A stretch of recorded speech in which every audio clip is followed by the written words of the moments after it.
అందరికీ నమస్కారం. ఈ మధ్య కాలంలో ఆత్మకూరు టౌను చుట్టుపక్కల గ్రామాల్లో చుట్టుపక్కల మండలాల్లో దేవాలయాలందు అదేవిధంగా మసీదులందు రాత్రి వేళల్లో దొంగతనం చేసి విగ్రహాలను తీసుకొని పోవడం, హుండీ పగలగొట్టి అందులో ఉన్న డబ్బులు తీసుకొని పోవడం నేరాలు జరుగుతుండగా మా యొక్క నంద్యాల ఎస్పీ గారి యొక్క ఆధ్వర్యంలో ఆత్మకూరు టౌన్ ఎస్పీ యొక్క ఆదేశాల అనుకూలంగా నేనును మా ఎస్ఐ నారాయణ రెడ్డి ఒక టీమ్గా ఏర్పడి ఏవైతే దొంగతనాలు చేస్తున్నారో వాళ్ళ కోసం విచారిస్తుండగా ఈ దినం షేక్ మహబూబ్ బాషా గరీబ్ నగర్ ఆత్మకూరు టౌన్కు సంబంధించిన వ్యక్తిని పట్టుకొని అరెస్ట్ చేయడం జరిగింది.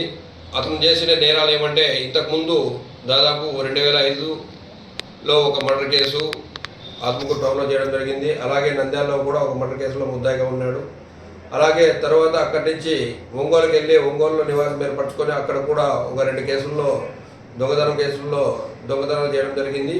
అతన్ని ఆ దొంగతనం నేరం కింద శిక్ష కూడా అనుభవించడం జరిగింది. ఈ మధ్యకాలంలో అక్కడి నుంచి ఒంగోలు నుంచి ఆత్మకూరు టౌన్కి వచ్చి చుట్టుపక్కల అంటే ఇతను ముందుగా ఒక పథకం ప్రకారము ఏదైతే దొంగతనానికి ఎంచుకున్న దేవాలయాన్ని ముందు రోజు రాత్రి పరిశీలించి అక్కడ ఎవరే కానీ వాచ్మెన్ లేరని చెప్పి కెమెరాలు లేవని చెప్పి గమనించి ఆ దేవాలయంలో మరుసటి రోజు రాత్రి ఆ దేవాలయంలో దొంగతనం చేసి అక్కడ ఉండే హుండీని పగలగొట్టి డబ్బులు తీసుకొని వచ్చి ఇది చేస్తున్నాడు.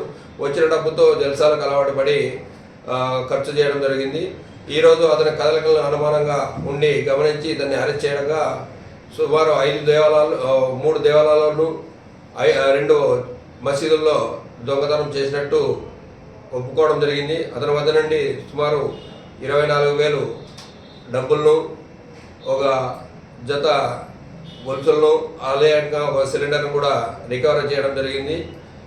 నేను అందరికీ తెలియజేసేది ఏమంటే ఎక్కడైతే హుండీలు ఉన్నాయో ఆ హుండీలు సంవత్సరానికి ఒకసారి కాకుండా 3 నెలలకు కానీ 4 నెలలకు కానీ ఒక్కసారి లెక్కించి ఆ వచ్చిన డబ్బుని జాగ్రత్తగా భద్రపరచమని చెప్పి చెప్తున్నా. అలాగే సీసీ కెమెరాలు సాధ్యమైనంత వరకు సీసీ కెమెరాలు ధర తక్కువగానే ఉన్నాయి.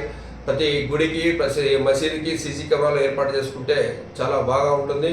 ఏదన్నా జరగరాని పొరపాటు జరిగితే కూడా దానివల్ల నిందితుల యొక్క అడ్రస్ కనుగొనే అవకాశం ఉంటుంది. అలాగే ఎవరైనా అనుమానాస్పదంగా తిరిగితే వాళ్ళ యొక్క వివరాలను పోలీసులకు ఇన్ఫార్మ్ చేసి సహకరించవలసిందిగా తెలియజేసుకుంటున్నాను.